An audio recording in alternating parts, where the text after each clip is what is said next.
বিজেপির ডাকা 12 ঘন্টার বাংলা বন্ধে বুধবার উত্তপ্ত হয়ে ওঠে শহর কলকাতা তথা গোটা রাজ্য।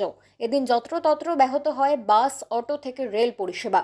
উত্তর 24 পরগনা জেলা সদর বারাসাতের ক্ষেত্রেও ব্যতিক্রমী ঘটনা ঘটেনি। বিজেপি কর্মীরা বুধবার সকাল থেকে সেখানে রেল অবরোধ করেন। তবে বারাসাতে বিজেপির রেল অবরোধের প্রয়াস অবশেষে ব্যর্থ হয়। বারাসাত রেল স্টেশন সংলগ্ন প্রত্যেক ওয়ার্ডের তৃণমূল পৌরপিতাগণ তৎপরতা এবং দ্রুততার সাথে রেল পরিষেবা স্বাভাবিক করেন। এক্ষেত্রে উল্লেখযোগ্য ভূমিকা পালন করেন বারাসাত পৌরসভার 10 নম্বর ওয়ার্ডের পৌরপিতা দেবব্রত পাল।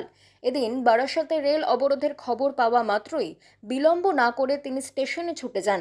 দেবব্রত পালের নেতৃত্বে তৃণমূল কর্মীরা অবরোধকারী বিজেপি কর্মীদের হটিয়ে পুনরায় রেল চলাচল স্বাভাবিক করেন। এরপরই সংবাদ মাধ্যমের মুখোমুখি হন দেবব্রত পাল। কি বললেন তিনি, শুনুন বিস্তারিত। অলরেডি বন্ধকে বেআইনি ঘোষণা করেছে এবং আপনারা দেখছেন জনজীবন সচল আছে। আমরা চাই যে মেয়েটি হত্যা হয়েছে সেই মেয়েটি জাস্টিস পাক, কিন্তু এইভাবে নয় যেভাবে বিজেপি রাস্তায় নেমেছে।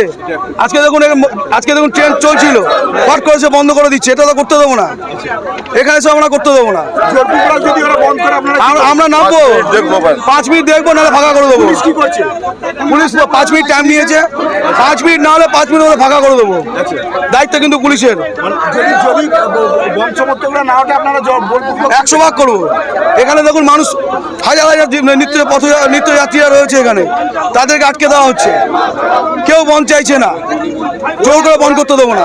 ওরা যে ইস্যুতে করেছে নির্যাতিতা জাস্টিসের দাবিতে বন্ধ দেখেছে, সেটা কি আমরা কি জাস্টিসের সমর্থন করছেন না করছেন? আমরা 100 ভাগ জাস্টিস চাই। সিবিআইয়ের কাছে আছে, আমরা সিবিআইয়ের কাছে জাস্টিস চাইছি। অলরেডি 10 দিন অতিক্রান্ত হয়ে গেছে। সিবিআই জাস্টিস দিক। মানে আপনারা বন্ধকে সমর্থন করছেন না? 100 ভাগ একদম করি না। বন্ধ সচল বন্ধকে আমরা এরপরে 5 মিনিট টাইম দিচ্ছি। 5 মিনিট উঠে না গেলে কিন্তু আমরা এখান থেকে কাটিয়ে দেবো। জাস্টিসের সমর্থনে কি বলবেন? নির্যাতিতা যিনি হয়েছেন, যিনি তার পরিবার জাস্টিস পাক, আমরা সবাই চাইছি। মুখ্যমন্ত্রী চাইছেন, মুখ্যমন্ত্রী পরের দিনই অ্যারেস্ট করিয়েছেন। সিবিআই কি করছে? তবে কি বন্ধ না করে শান্তিপূর্ণভাবে আপনারা জাস্টিস চাইছেন? নিশ্চয়ই, সেটাই তো আমরা সবাই চাই, শান্তিপূর্ণভাবে জাস্টিস হোক। একটা বিষয়, সেটা হচ্ছে আপনি বললেন 5 মিনিটের মধ্যে যদি ফাঁকা না হয় তাহলে আপনারা ব্যবস্থা নেবেন। বিজেপির পক্ষ থেকে কি কার্যত হুঁশিয়ারি দিলেন? 100 ভাগ দিচ্ছি, এখানে সরিয়ে দেবো।